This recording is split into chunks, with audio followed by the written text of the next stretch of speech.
Wouldn't it be great if you could replace negative thoughts with alternatives that are both positive and true?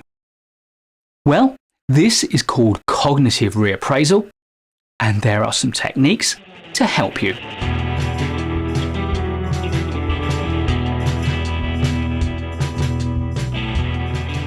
Cognitive reappraisal is a set of techniques to help with disruptive self-talk. This can lead to better mental health, life satisfaction, and even heart function. When things feel bad, a large part of this is due to unhelpful, disruptive self-talk, which psychologists call rumination. And the more persistent this is, and the more the focus is on catastrophizing, the more it can lead you into a dark place. And this can undermine clear thinking, and it can also lead us to push away the very people who can help us. And it's not just your mental health that can suffer. The stresses can lead to deteriorations in your physical health too. And in emotional intelligence terms, this constant rumination, this constant chatter inside your head can lead you to more and more focus on the problems. In doing so, it also closes off your attention from fixing the problems. In his book, Chatter, The Voice in Our Head and How to Harness It, Ethan Kross describes the problem and how to address it. Here are 6 great solutions that you can adopt. Number 1, zooming out. Look at the problem from a wider perspective. From the perspective as a problem that others have had and dealt with and overcome many, many times through history. Also, try looking at the problem from a distant perspective. Next week, in a month, a year, maybe even in a decade or a century. The further you zoom out, the smaller the problem will appear to be. Number 2, distanced self-talk. Most of us are better at giving good advice to other people than we are at taking our own advice. So zoom out and imagine it were a friend who had the problem rather than you. What advice would you give that friend? Yes, that's the advice you need to give to yourself. Number 3, reframing physiological responses.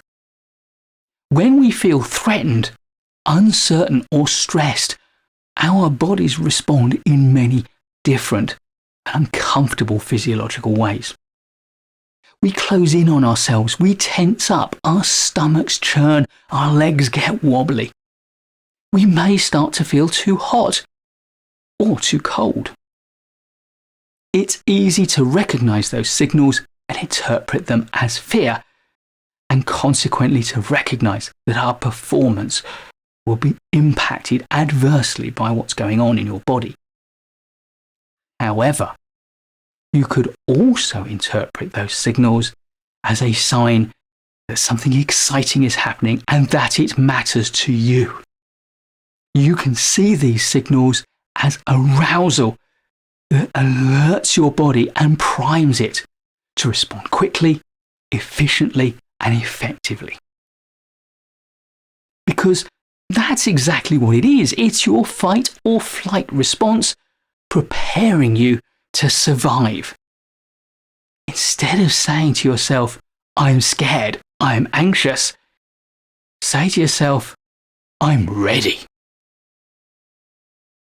Number 4, revert to familiar rituals.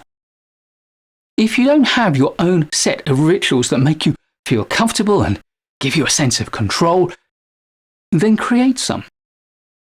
These act like anchors, linking a set of emotional responses to specific actions. They also distract your attention away from the chatter, acting like mini meditative mantras. A simple and common approach is to take a few deep breaths. Number 5. Create an orderly environment. Linked to anchors and rituals is the value of taking time to tidy up. Chaotic environments demand too much of your attention and they create mental chaos. Creating an orderly environment will help you to create mental headspace.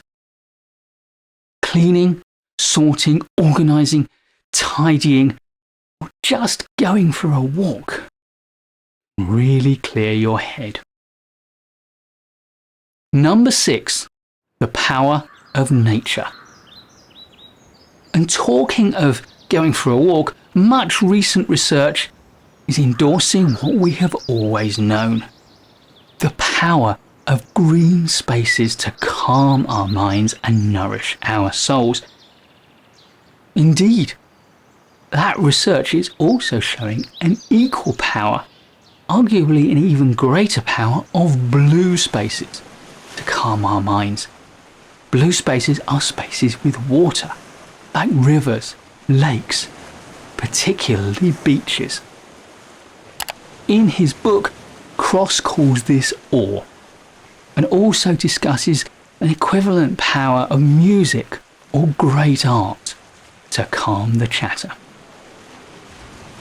So, if there is too much uncontrolled disruptive self-talk going on in your head, calm the chatter with one of these 6 techniques. Please do give this video a like if you've enjoyed it or learned from it. I'll be creating loads more great management courses videos for you, so please do subscribe to the channel and hit the bell so you don't miss any of it. I look forward to seeing you in the next video, and in the meantime, keep learning.